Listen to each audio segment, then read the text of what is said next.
Good morning, Faith Family. It's Wednesday, hump day as we call it. I know many of you are thinking, man, if I could just get through this day, I'll be halfway done with this work week. But I just want to encourage you to take a different opinion with you into this day, a different attitude. One that says, God, what purpose are you sending me out to accomplish today? Whether that's at your workplace or whether that's in the home, a place you might frequent throughout the day. And one purpose he might have for you comes to us in Colossians chapter 3, verse 13. We're still looking at this idea of how do we deal with a difference of opinion. And boy, do we need to learn that one, because it seems that in our day and time, we don't deal well with those who have a difference of opinion with us. Civility is gone. And of course, as we know, when you have more than one person in the room, you're going to have a difference of opinion. So how do we deal with that when it comes? Well, here in Colossians chapter 3, verse 13, Paul says, bearing with one another and forgiving one another if anyone has a grievance against another. Just as the Lord has forgiven you, so you are also to forgive. Now I want to start with that phrase, bearing with one another, because it's important. It carries this idea of being able to endure or to hold out in spite of things like persecution, injury, indifference, or complaint. And it all goes to the fact that I have no desire to retaliate. I don't have any desire to get back at someone. It certainly makes me think about in 1 Corinthians chapter 13 where Paul's talking about love. And he says, love bears all things. And so love doesn't consider the possibility of retribution or retaliation. And that's what it means to bear all things. It means that I'm already determined that if we do disagree or if you do something against me, my attitude is not going to be to come back against you to equal it out, eye for an eye, evil for evil. Instead, I'm going to bear that. I'm going to deal with that. And more importantly, I'm going to forgive you for that. And that's exactly what he says. Just as the Lord has forgiven. So the standard there is Christ. It's not, well, that person deserves to be forgiven. No, it's not, well, I'm going to forgive them this time, but I'm not going to forgive them the next time. No, the standard is Christ. And Christ's standard is perfection in terms of forgiveness. And it makes me think about what Paul says in 1 Corinthians chapter 4, verse 12, where he says, when we are reviled, we bless.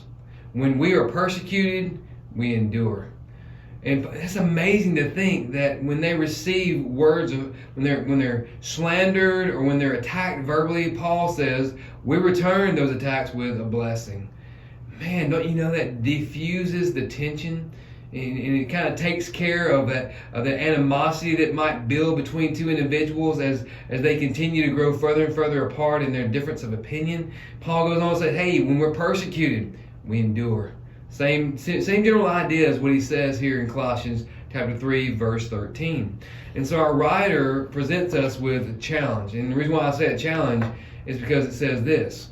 How are you tempted to hold on to forgiveness? How are we being tempted? Well, we're being tempted in many ways, one of which is that we have a culture today that says you don't forgive, you hold on to, you get revenge, you retaliate, you come back, you one up.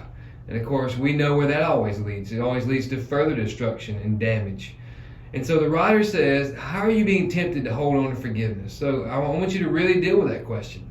And the second part of that is this. Who do you need to offer forgiveness? And that's the reason why I told you today, as you set out on your day, don't do it in terms of, man, if I can just get through this day, I'll be halfway done with the work week.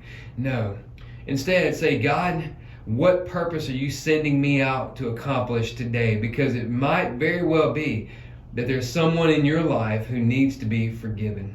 They desire forgiveness, but whether they desire it or not, remember, we're to forgive per the standard of Jesus. We're abiding by his perfect standard. And so he forgave before there was even anyone to ask for forgiveness in terms of the crucifixion. He said, Father, forgive them. They don't know what they're doing. And of course, that forgiveness and that concept of forgiveness stretches into our lives personally as well. And so I really want to challenge you with this, and I know I'm going to be challenged with this as well. Because there's certainly those that I have offended that I need to seek their forgiveness. But in the counterpart to that is there those who have offended me that I need to go ahead and in my heart settle it, that I'm going to bear with one. I'm going to go ahead and forgive them, regardless of whether they come to me and ask for it or not. But certainly if they do, I'm ready and willing and able to forgive. And so I pray that today this simple, this short verse really speaks to your heart and enables you to relinquish and release any feelings of animosity, bitterness, sense of retaliation that might have formed in your heart, so that you can then bear with one another, and so that you can do what I said. You can live sent for the purpose that God has for your life today.